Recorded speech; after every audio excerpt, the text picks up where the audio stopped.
Okay, welcome to Module 4 of the Commonwealth Disabled People's Forum Online Disability Equality Capacity Building course.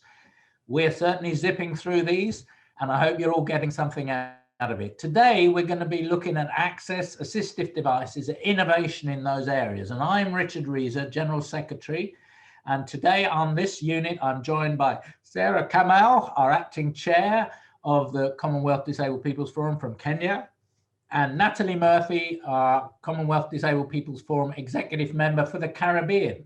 We will also see clips from two other members of our executive, Steve Esty from Canada and Dixon Mavenga from Tanzania Association of the Deaf, who represents deaf people on our executive. So they're not here and have pre-recorded what they're going to say. So this should all be very exciting if it works. So over to you, Sarah, to introduce this unit. Thank you, Richard. Like Richard has said, my name is Sarah Kamau from Kenya, the acting chair for CDPF. And I'm happy to introduce to you this session, which is module 4 on human rights. A fundamental right is for disabled people to gain access and participation on equal level with others, regardless of impairment. Disabled people have struggled for many years to adapt society's lives, physical and information environment for this to happen. The first international human rights treaty to explicitly mention it was the UN Convention on the Rights of Persons with Disabilities in 2008.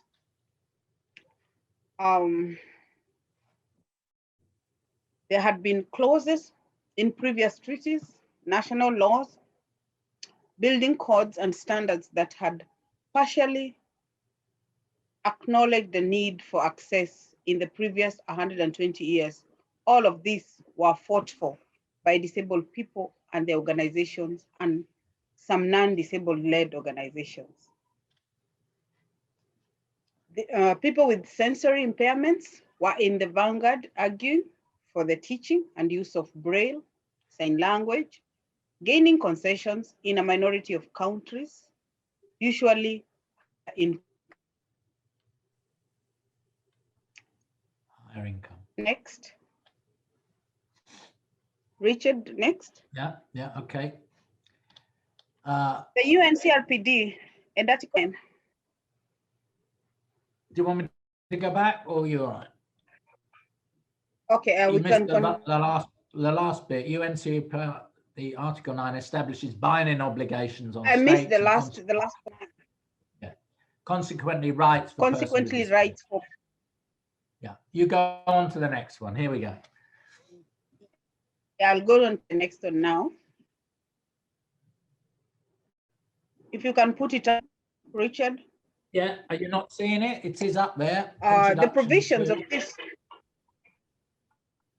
Yeah. I can even maybe put the next one so that I don't take long to look for it. The provision of this means of communication were often provided in segregated, sometimes residential schools, colleges, and sheltered workplaces. The built environment, transport, libraries, shops, hospitals, schools, colleges, universities, housing, places of entertainment, and political processes, indeed, all of normal human life was not adapted for disabled people to take part. Where possible, we had to be rehabilitated to be as normal as possible. Trained rehabilitation professionals, and they and some disabled people faced with huge number of barriers in the environment, designed a wide range of assistive devices to make living an inaccessible world easier. The idea that built environments, transport, and systems of communications must be adapted and reviewed, universally designed, so there are no barriers, gained support in the last 50 years as disabled people and disabled people organizations became better at expressing our goals through social model thinking. Stage for the UNCRPD and the incorporation of the ideas and principles into the Sustainable Development Goals, for example, 11, Article 11.2 and Goal 11.7.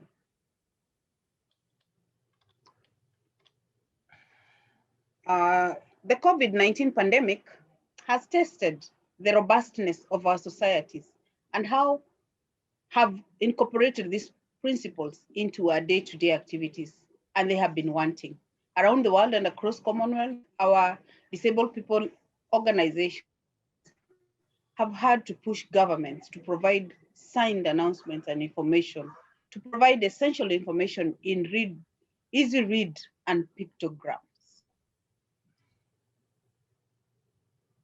Those who are literate with information technology and who are blind or visually impaired have been able to benefit from availability of access programs, text to IT operating systems have shown the way forward. As such, adaptations are now standard on iPads, laptops, and on smartphones. Many millions of disabled people have access to these systems. All the surveys by DPOs show that mental anxiety has risen in disabled people, especially those with psychosocial conditions. This tells us that access is not just about communicating, but how the message is communicated and how disabled people are supported.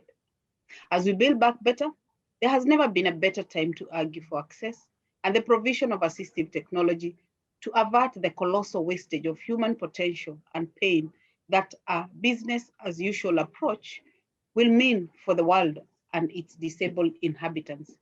We know how to do this better. Let us put it into practice for all our sakes. Thank you. I will now introduce the language that the Commonwealth Disabled People Forum use, and maybe just make a correction that this module is on assistive device technology, not on human rights. So in the Commonwealth Disabled People Forum, we use language and we want to bring it to context. Why we use, for example, disabled people. Why we still choose to call ourselves disabled people in the Commonwealth People's Forum is because of the development of the social model of development. In the 19th and 20th century, person medical condition was thought to be the root cause of their exclusion from society, an approach now referred to as the medical or individual model of disability.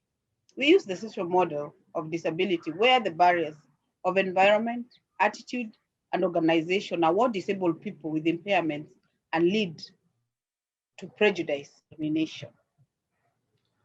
So to call ourselves persons with disability is to accept that we are objects and we are powerless.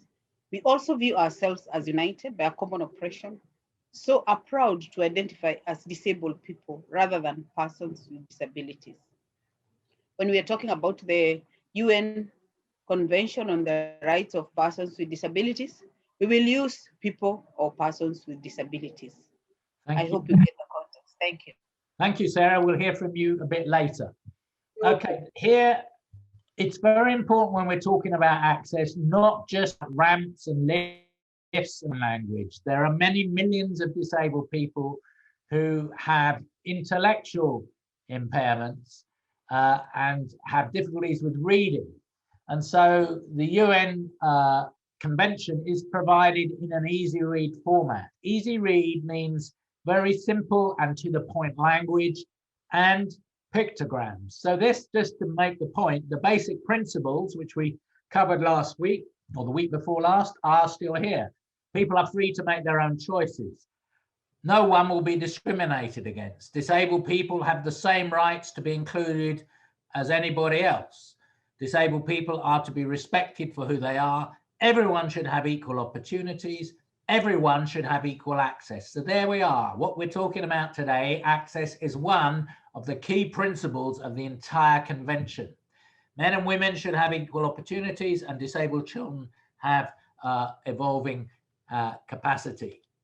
So what is accessibility as defined by the convention? One of the key thrusts of the UNCRPD is to create accessibility by universal design. Now, in many places that hasn't happened yet, and accessibility standards. So one of our key jobs is to get those standards in place by our governments. Accessibility is a human rights principle running throughout the convention. Inaccessibility, discrimination and freedom of movement, independent living, physical, informational and technological barriers prevent persons with disabilities participating in society on an equal basis with others. Inaccessibility also relates to negative attitudes in society that perpetuate images of persons with disabilities being slow, less intelligent, unable to make decisions, for example. A key element to ensure equal rights for persons with disabilities is improving accessibility of the built environment, the information and communication environment, transport and other facilities, goods and services open to the public. The convention takes a twin track approach to access. It's as you saw in Article 3 just now, it's an overarching principle. It has a standalone article, Article 9, which people should familiarize themselves, and comes up in articles throughout the treaty, wherever it says being treated on an equal basis with others implies access.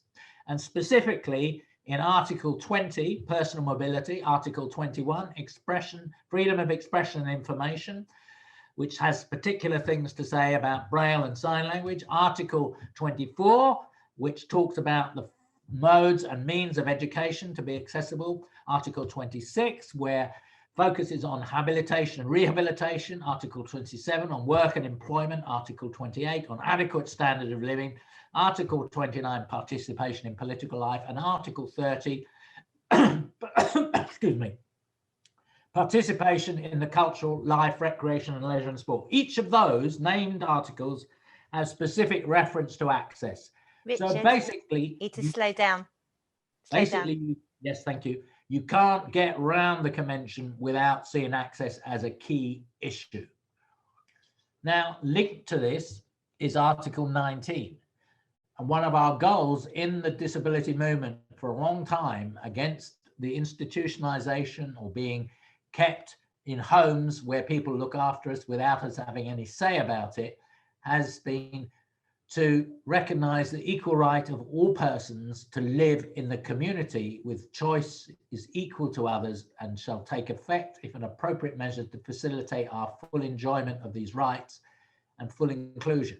Some of the principles of the independent living movement are appropriate and accessible information, adequate income, appropriate and accessible health and social care, fully accessible transport system, full access to the environment, adequate provision of technical aids and equipment, availability of accessible and adapted housing, adequate provision of a personal assistance, available inclusive education and training, equal opportunities for employment, and availability for independent advocacy and self-advocacy and peer counselling. Now you can see that again, through the principle of independent living, access runs right through the middle like a name in a stick of rock. Now, sometimes, very often, you can see access being got wrong. The first picture at the top here shows 2 or 3 people trying to drag a woman in a wheelchair onto a train because it's been designed in such a way that there is a gap of 9-10 inches a foot. Below is one where a guy is wheeling himself onto a train that is flush with the platform. Universal design would mean that all trains were flush with the platform. Or the second picture shows 3 people dragging a woman in a wheelchair up some steps. Universal design would be perhaps and rails everywhere. The third one is about a visually impaired person using a white cane. Where is it? Where is over there? The man who's trying to help her is saying, it's go over there, not realizing that she doesn't know where over there is. You must always give directions which relate to things people can understand. Technology now, as an alternative to that, is providing audio description, using GPS and so on, so that people can find their way. Now, that doesn't work for everybody. So the thing that everybody can do is get rid of obstacles off the footway, get rid of trip faults and so on, so that people who can't see can find their way around easily. The fourth set of pictures here, don't shout at a deaf person hoping they will hear you, is a cartoon. And underneath is a young deaf woman using sign language on a smartphone. Modern technology has closed the gap enormously for people with sensory impairments. And then the last one is a block of type at the top, which is quite hard to read in small typeface. Underneath are two people with learning difficulty holding up a sign saying how to easy read, saying that things should have pictograms, should be plain and simple language, and enlarged print so everybody can understand it. That's an introduction to Access. Here's an example of Hajo from Amritsar in India. He's got a wheelchair now. He had cerebral palsy. He can speak and understand, but he cannot walk and has weak hands. When Hajo was 3.5 years old, his father died and his mother abandoned him because of his impairment. So common, because receiving support from the disability organization Motivation, Hajo was supported by carers. He used to crawl to get around, which was hurting his hands and legs. He's also unable to sit upright. What Motivation do is train up teams in many countries to have the expertise to fit people with the right wheelchairs and provide the right support. Now he could push himself, and when someone else moved him around, he felt unstable. So after receiving his MotiGo, which is a custom-made wheelchair that fitted him, he could also have a tray on front, and he now is suddenly empowered. He now has good postural support, which means he can use his hands and other tasks thanks for the removable tray on his new wheelchair. Now, if I tell you that there are 75 million disabled people who would benefit from a wheelchair in the low and middle income countries, you can see how important it is to set up this rehabilitative service as part of providing access. But of course, just having that won't help you. Here's Stella from Nairobi, and she found an interesting thing to do during COVID of doing exercises, and then did a video clip and is now actually making a living out of doing this. Or Walda from Uganda, who could just about crawl, but her mother was told by the neighbors that she produced snakes and the other sorts of things we looked at in Module 1. Lucy's boss, the mum, told her to choose between her child or the job. The pair had little hope for the future. Like 91% of other children in Uganda, she's not in school, disabled children. Walda, mum, found a teacher and a school where she could be included. She was very lucky to find that, because there aren't that many around. And through mixing and playing with other children, Walda can now, 3 years on later, speak and feed herself and is learning at school. Again, Motivation come in here. They have an all-stars program that is working across schools with 270 disabled children in Uganda to do play with all of the children so that the barriers and the stigma are broken down. So it's not just about the physical access, it's also about access in the mind. Anika in India, stigma and discrimination around disability is rife. Disabled people are often excluded. They are treated unfairly, unable to access healthcare, and prone to health complications. Anika was determined to be independent, educated and mobile. She again got a wheelchair from Motivation around a year ago now, and she now uses it for tutoring students in her home, for visiting friends and family, and for going to do higher studies at college. So now we're going to look at a film about Accessible India. If you are in India, you know how inaccessible the environment is.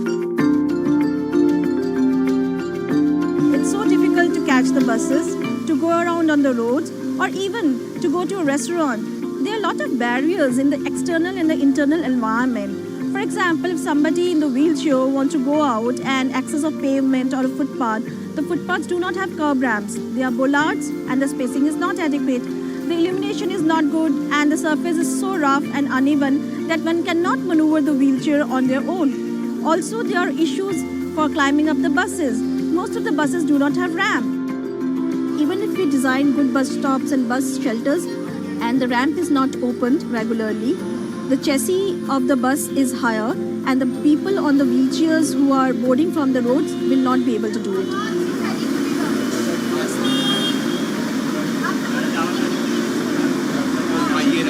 अच्छा अच्छा अच्छा ये आप नहीं जानते हो? नहीं training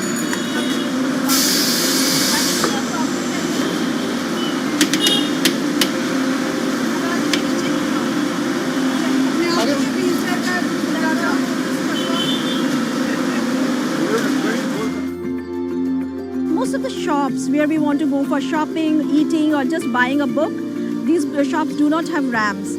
If there are steps, the steps are too high and there are no handles. So how do you assume that people with disability can access such areas? We are more dependent, and it's just an obligation when we are always asking people to do things for us. The whole worry is how the 15% population of India, which is disabled, can be mainstreamed by providing an accessible and inclusive environment. Now, Samartham is working with the government, the Ministry of Social Justice and Empowerment, to make India accessible through the Accessible India campaign.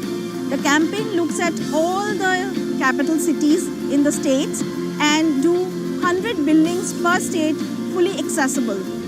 Also, we are developing a portal and an app from where you can just click a photograph from your smartphone and upload that photograph so that the people and the ministry would come to know what are the issues, where the barriers are, and the concerned authorities and stakeholders can make their places accessible. The Accessible India campaign, the tagline is Sugamya Bharat, Sashakt Bharat. That means Accessible India, Empowered India. And the interesting thing about that film, and that's where you can get more information about this campaign,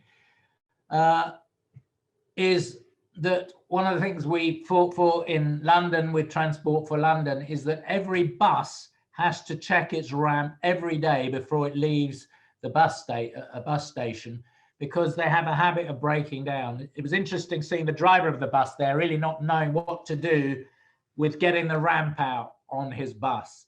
And I think there's a need for training for all public transport workers to be able to provide access for people. So there's plenty to do there. Then beyond that, we have also assistive technology, which is the application of organized knowledge and skills related to assistive products, including systems and services. Now, there are many hundreds of assistive technologies, both medium and low tech and high tech. States should formulate policies and laws to support the development, production, and distribution of such products. These can range from heavy, high grip eating irons to computer-assisted reading pen that you go along the line and it will actually speak to you the words of a book. Incentives on research and development, ensure disabled people and their families obtain knowledge on what's available. Measures should be taken to ensure that this activity is available locally and at a cheap level, and monitor the gaps that are there. Now over to Natalie, who's I'll introduce again from the Caribbean. She's going to talk to us about access for visually impaired and blind people, as she is a blind person herself. Natalie. Yes, thank you, Richard. Thank you for having me on this program. I feel honored to be part of this whole exercise. And as you said, I will just share with you some of the issues that affect blind people and people with low vision. And one of the major ones has to do with written communication, because blind people in particular depend on sighted people to read for them most of the times. But thankfully, with the introduction and invention of modern technology, there are changes taking place. And we can go way back for almost 200 years ago when Braille was invented by Mr. Louis Braille, and that was in 1824. And this is a form of communication used by blind persons for, as I said, for a very long time. It is embossed through cells, and raised dots appear, which enables the blind person to read the manuscript, passing their fingers gently across whatever is available. There's also what we call the magnified and eyeglasses, which low vision people use, and this enables them to see and read the letters. So that too has been very useful for persons with visual impairments, and especially those with low vision, as I said.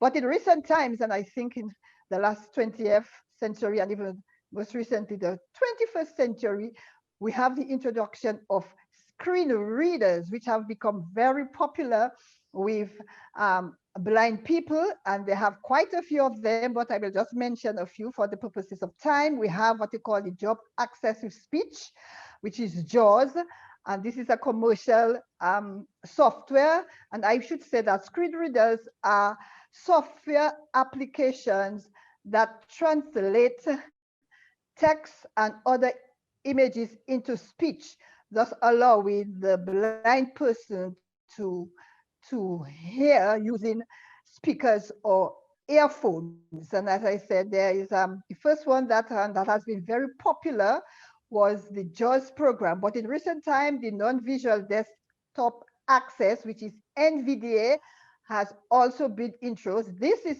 free, and that can be downloaded on your computer, because the screen readers, JAWS and NVDA, that is for blind people. When they use the computers, they have difficulty seeing text content or navigating with a mouse, so they are able to hear and use the shortcut keystrokes to navigate and to use their computers. There is also what we now know as apps built in on smartphones, like for instance, the Apple have it as voiceover. So this you can easily download on your Apple phone. Once you have an Apple phone, you can just go into the general settings and accessibility, and then you just download it, and it gives you all the various commands. This you have to use. There are many gestures that you have to use, that you have to flick, you have to tap, you have to, you know, tap once, twice, many times. But the information is there and it's given to you as you navigate with your fingers. There's also the Microsoft for Windows, which is a text to speech, as I said, that is also available. But the issue here for us as blind people is one of cost and affordability.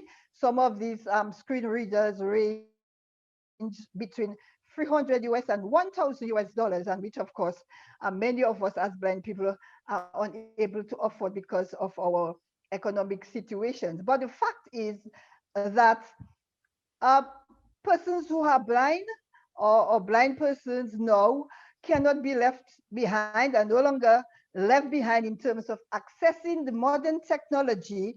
And that helps us to become very independent. And we see more and more new things being developed, new apps being created, which will eventually ease the challenges that we as blind people experience in terms of making use to assistive technology and doing that efficiently. Thank you. Yes? Now, will you tell us about the Marrakesh Treaty? I put the slide up about it. Okay, the Marrakesh Treaty too is also very, very important for persons who are blind and persons with print disabilities. This was a treaty that was adopted in 2013 in Marrakesh, Morocco, and it is a treaty that provides persons who are blind with the opportunity to read. Because of copyright laws that existed in almost all countries around the world, blind people had difficulty accessing publish materials and producing them into usable formats. But now that has since been alleviated, so to speak, with the treaty being introduced or adopted. And the thing is that for you to access these books, and of course you can also produce them into usable formats like Braille and audio books, so you are able to listen and access whatever books that you need as a blind person. But the thing is that the laws in all the countries have to be either amended or abolished so that persons who are blind will be able to gain access to whatever books that they want, well, for communication, for study, for enjoyment. So slowly we can see that things are being improved, changes are being made, and that blind persons can and do have access to most of the reading material that or sighted people don't have and enjoy. So this for us is a plus. Thank you. Thank you, Natalie. We'll hear from you later on. Now, I'm going to say a little bit about access for deaf people and deafened people. Obviously, deaf people are people who are born deaf and have acquired no language, whereas a much larger group of people become deaf during their lifetimes, have language, but then find it difficult to hear people, so have hearing aids and so on. Where that gets difficult, they then have to have people who are putting textual solutions to them. But there are big changes happening. For instance, Google Sign is now able to, on a computer, copy the hand movements of a sign interpreter and translate them into language. And this will mean that an awful lot of deaf young people who don't actually know how to learn to sign will still be able to get access from signers. And so this will really open things up a lot. Here we have Dixon, who's on our executive, to tell us more about this in terms of the deaf community, which he will sign to us, and it will be spoken for us. Hello, everyone. My name is Dixon Mveyange. I'm from Tanzania. I'm a board member of CDPF. This is Commonwealth Disabled Person Forum, which brings different disabled people's organization from the Commonwealth countries.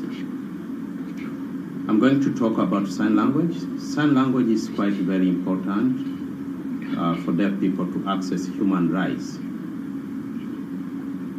And I would like to urge all the deaf people in the Commonwealth countries to join CPDF. And why I'm talking this is because CDPF brings all categories of disability together. We have the deaf people there, we have the blind there, we have the wheelchair users, that means the physical, we have the albinos there, but also we have the mentally disabled persons. We have youth with a disability, we have women with a disability, and we all work together.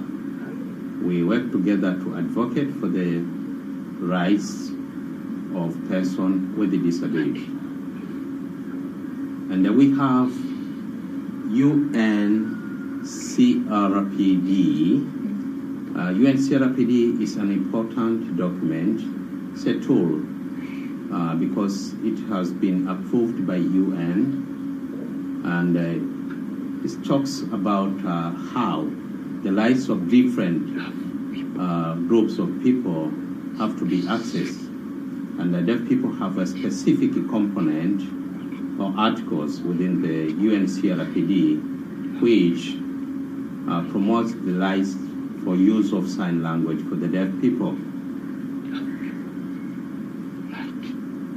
Deaf people have rights to involve themselves in political, social, and economic matters using sign language or using sign language interpreters.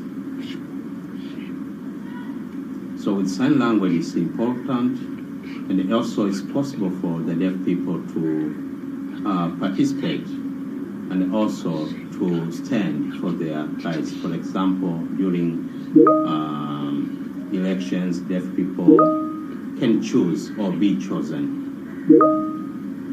Sign language is very important. In these times where all the global people are suffering from corona. Many countries have no sign language interpreters.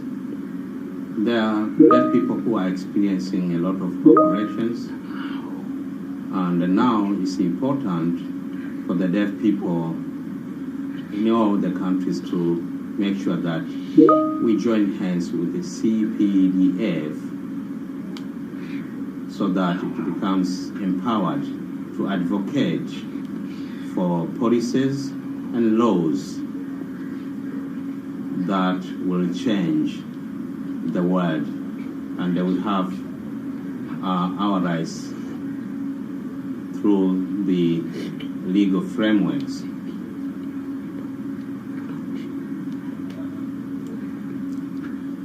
Deaf people, for us, it's important to continue working to advocate for sign language so that we can see how we access different social services, for example, in the hospitals, in the court, at the police stations, and different areas within life.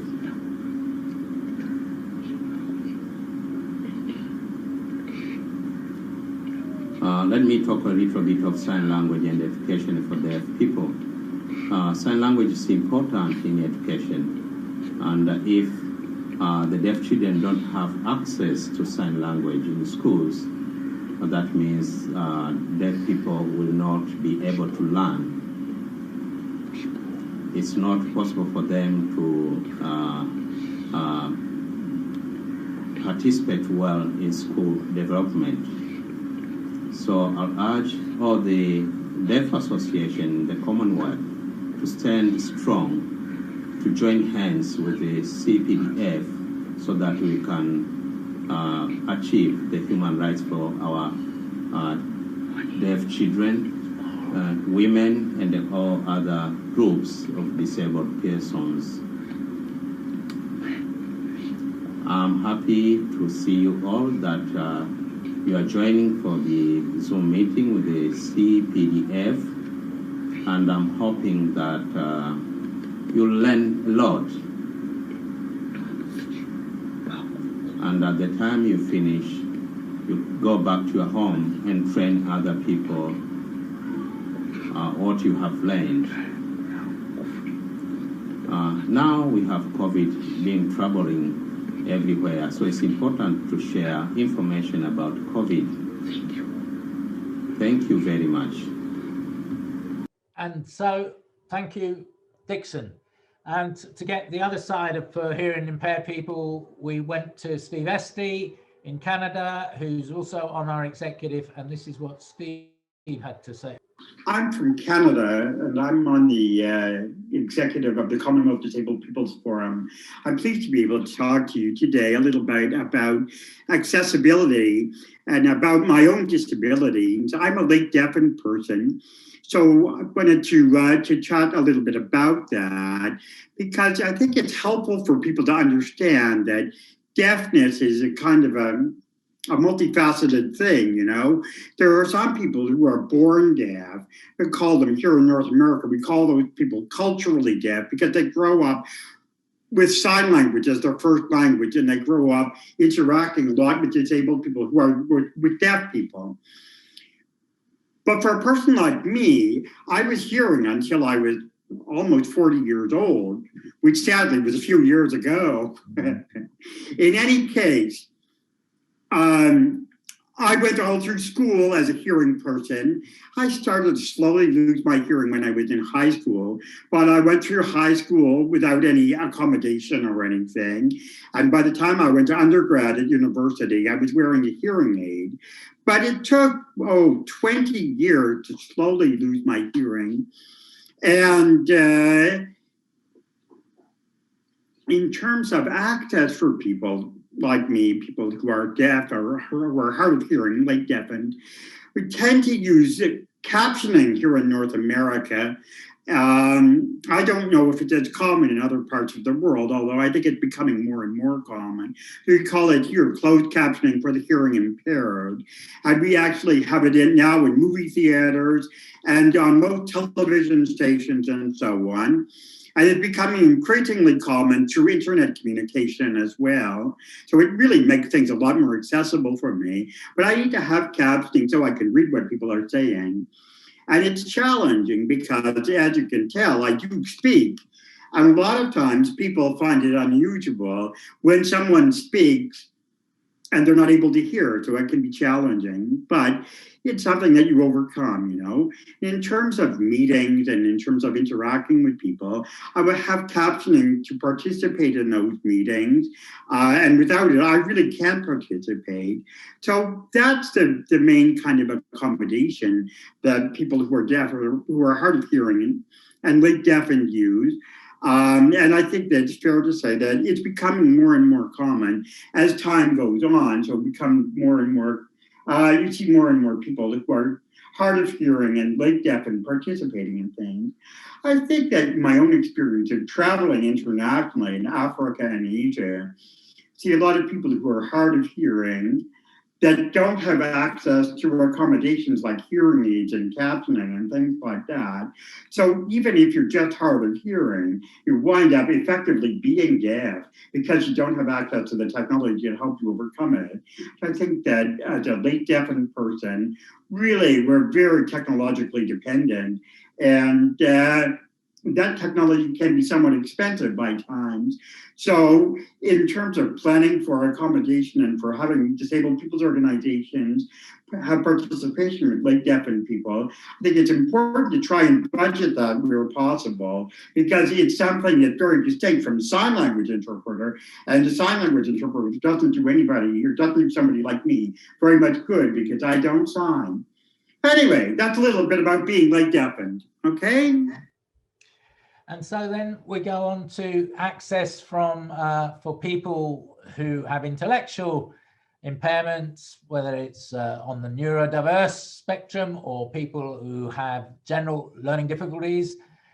Accessibility is still a key issue. And remember, they have equal rights as we established in Module 3, but you can't exercise those rights unless you have the information. So it's important that the information that is in documents is analyzed for what the key points are that people need to have, and then backed up in with sentences in simple, plain language, often with a little reminder of a pictogram to contextualize what it's about, as we see here. So this is the view of Article 9. There should be better access to public buildings, and there we see a picture of people in public buildings. There should be better access to information, someone word processing. Signs should be an easy read and braille. We have pictures of those. There should be more sign language, someone is signing. There should be guidelines about how to make access to public services. There's a picture of someone taking a ramp on a book. Anyone providing services should plan for good access for disabled people. There's a group of people planning around a table. Accessibility training should be given to all, and that usually should be provided by experts, and we are the experts. So disabled people, many hundreds and thousands of disabled people around the world have got a living from becoming access consultants, and they should make sure that disabled people have access to the new technology. Another way of actually showing complex ideas, if you hold a conference or an event, is by getting graphic facilitation so that the key points are pulled out rather than pages and pages of notes. You have something like this, which is an aid memoir. It will help you remember what has been said. So this is about the convention. So it's showing different key things and little pictograms about the right to access, equality between men and women, participation, health, living independently in the community, personal mobility, culture, recreation, inclusive education, evolving capacities of children, justice, nothing about us without us. So it summarizes it all. Rather than a long document with lots and lots of text in it, this will give you the key ideas. It's a bit like mind mapping, which is another technique that can be used to help people who find text-rich documents a barrier to knowledge. So then we go on to universal design, which I think Sarah's going to tell us about universal design, if you're still there, Sarah. And we need to keep it quite brief, I think. Sarah, you still with us? Yes, I'm here, Richard. Okay. Yes, I am. Right, universal design then. I want to okay. I'm going to talk about universal design, and it means the design of products, environments, programs, and services to be usable by people, by all people, to the greatest extent, without the need for adaptation or specialized design.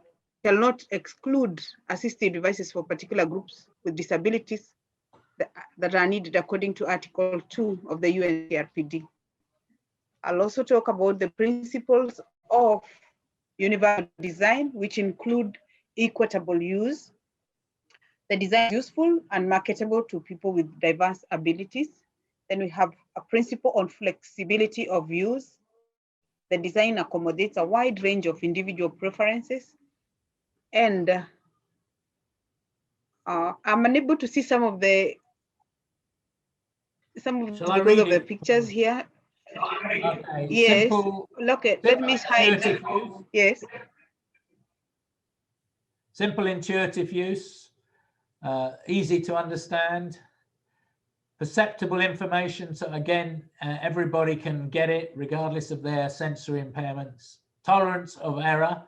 So design, minimize hazards, adverse consequences, low physical effort, and size space approach to use. So if you give us an example from your own experience of what would be universal design.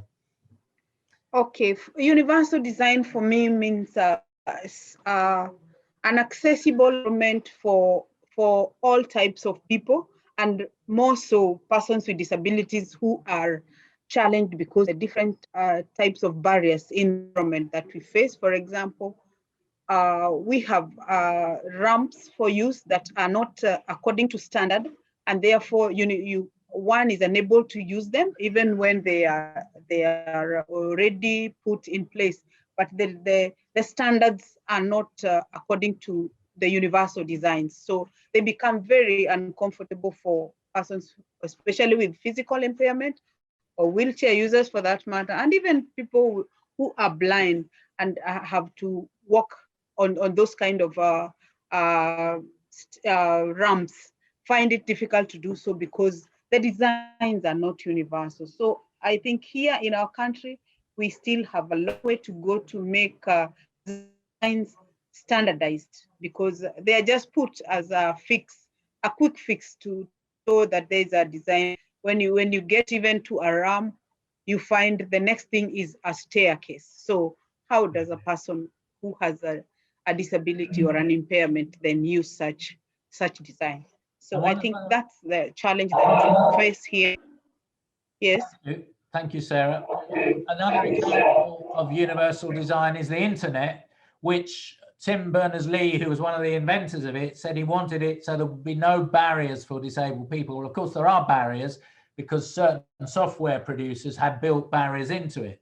But technically, with the sorts of things Natalie was talking about, screen readers and so on, it should be possible for everyone to access with their assistive devices the information that is on the net.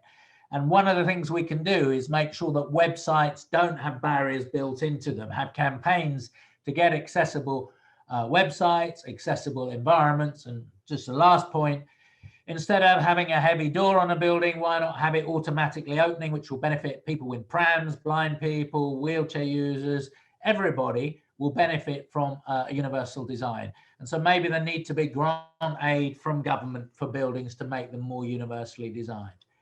Now, Natalie was going to tell us a little bit about, as an example of what's been going on in Jamaica, and then a bit about her home country of Dominica.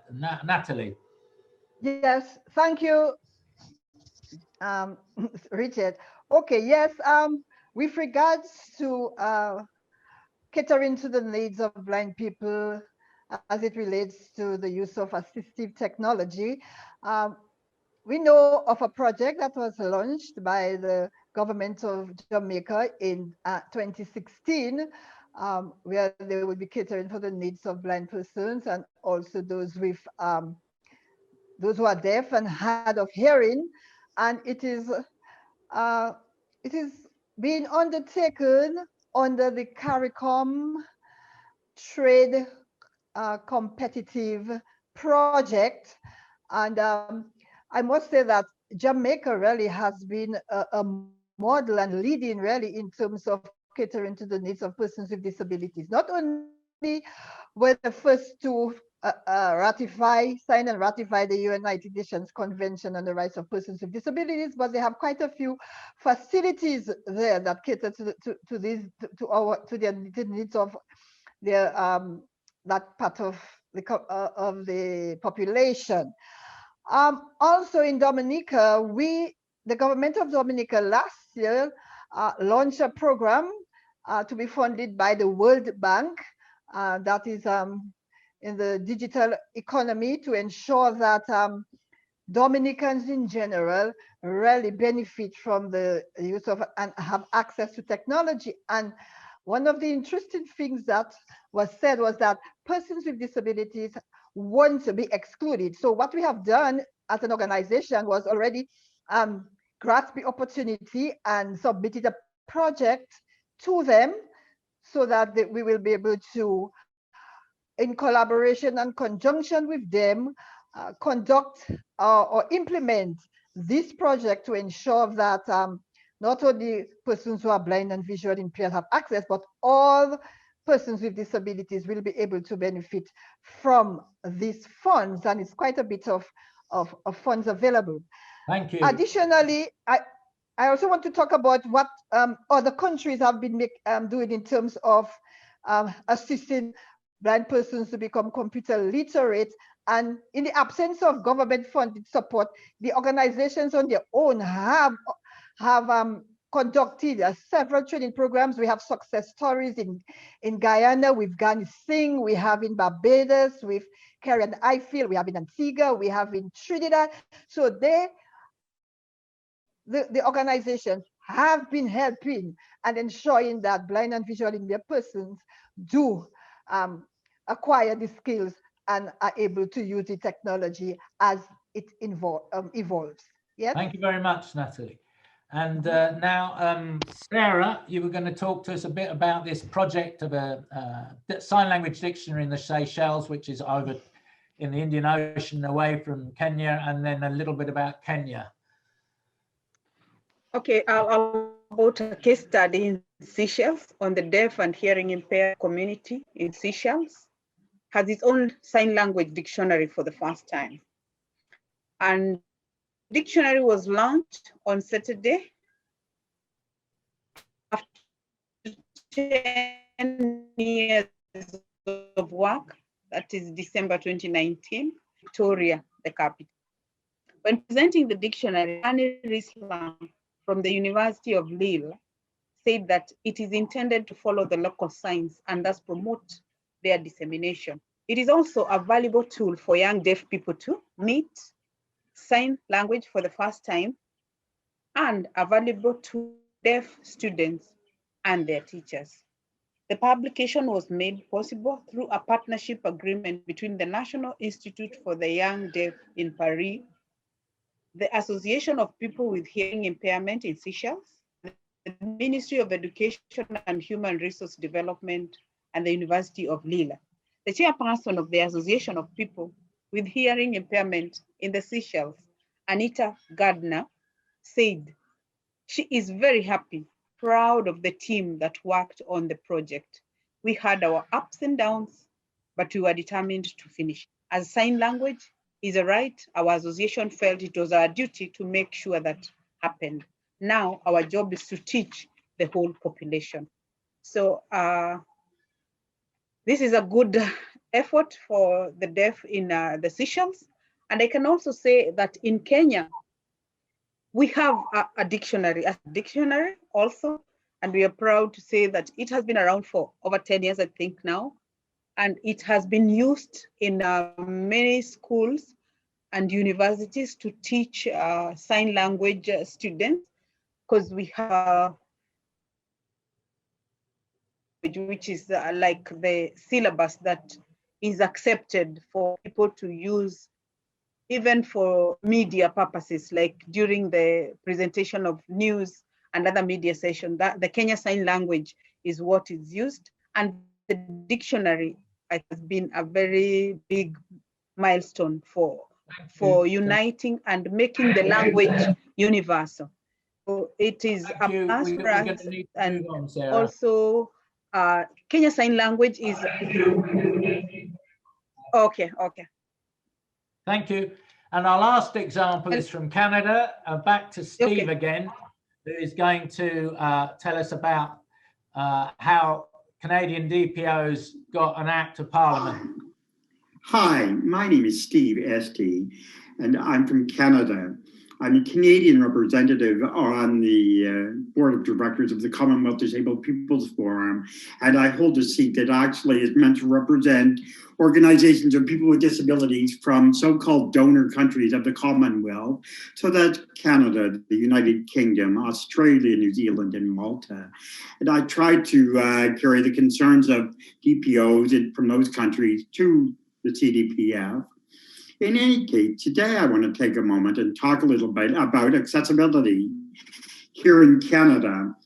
Canada ratified the UN Convention on the Rights of People with Disabilities in 2010. And in 2016, a new government announced an initiative to introduce accessibility legislation at a national level.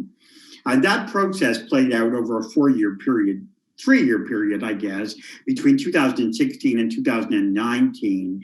Initially, what happened is the government did consultations across the country, talking to disabled people and our organizations to see what we wanted the legislation to contain.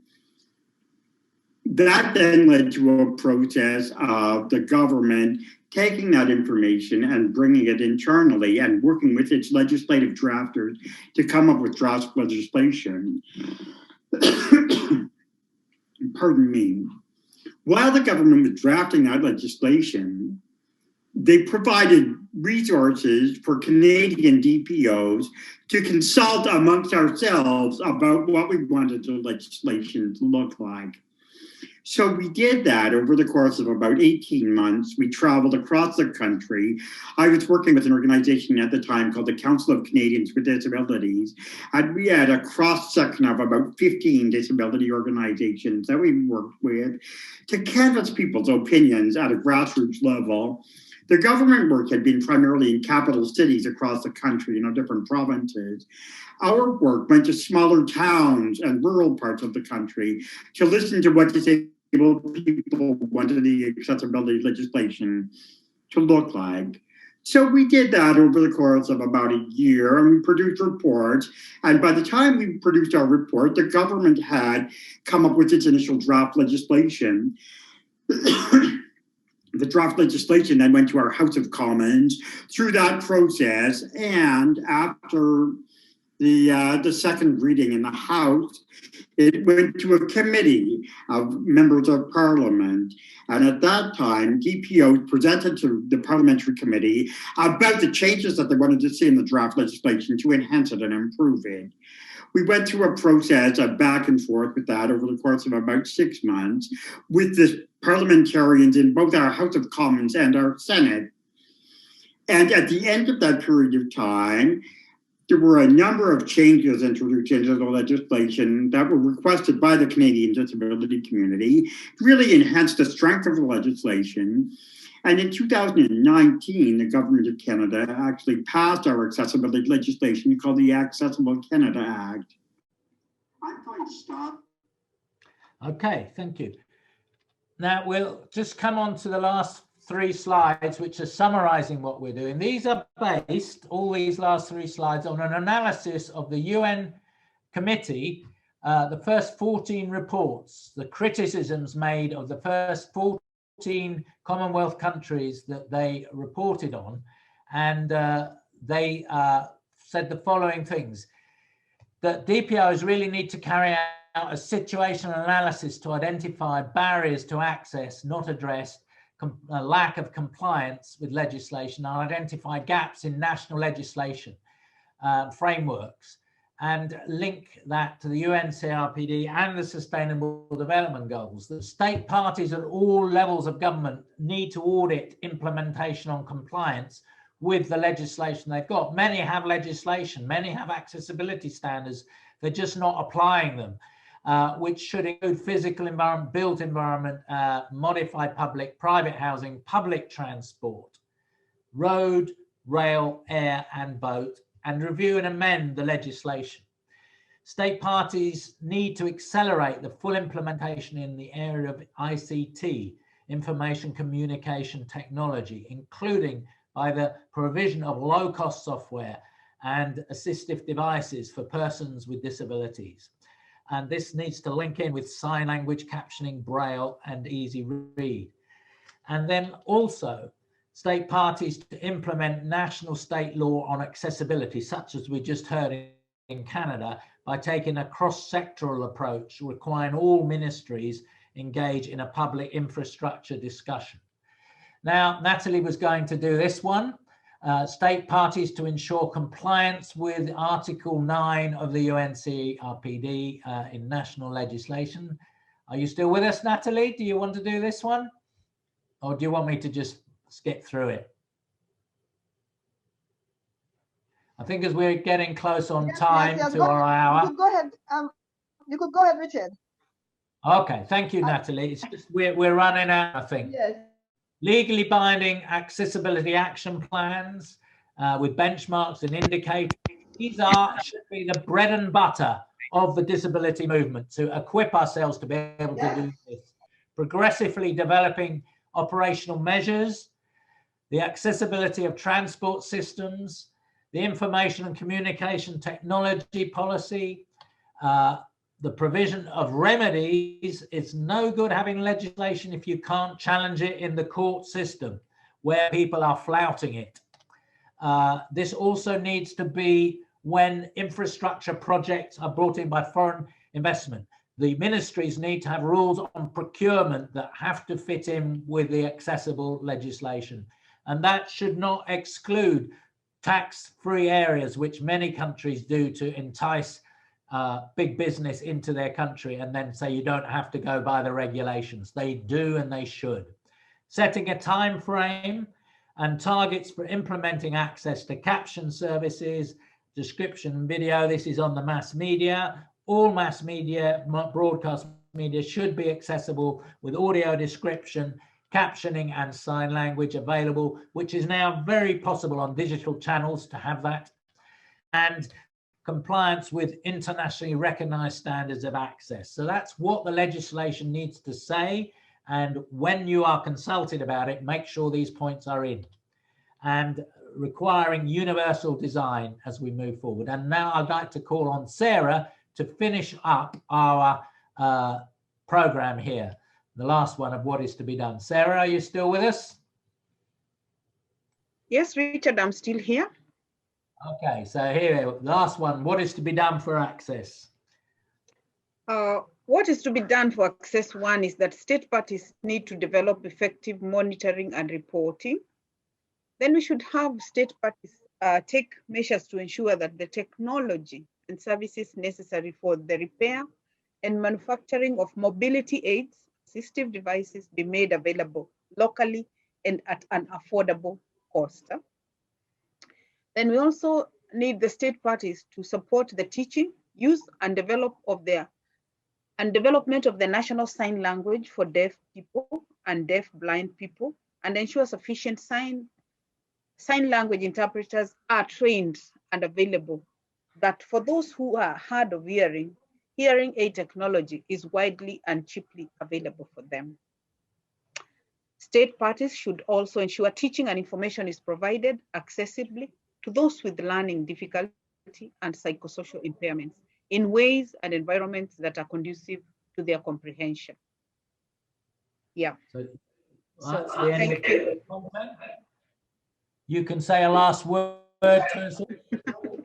Yeah, I think this has been a very interesting module, and I know it is the greatest challenge or impairment that persons with disabilities have, and learning how and what to have or use to be able to function and be acceptable and be being able to move around in the environment and to be part and parcel of the society is a very important aspect of life for persons with disabilities. I know that the knowledge is good, and I hope we shall continue pushing and holding our governments to make living for us accessible. Thank you. Thank you very much.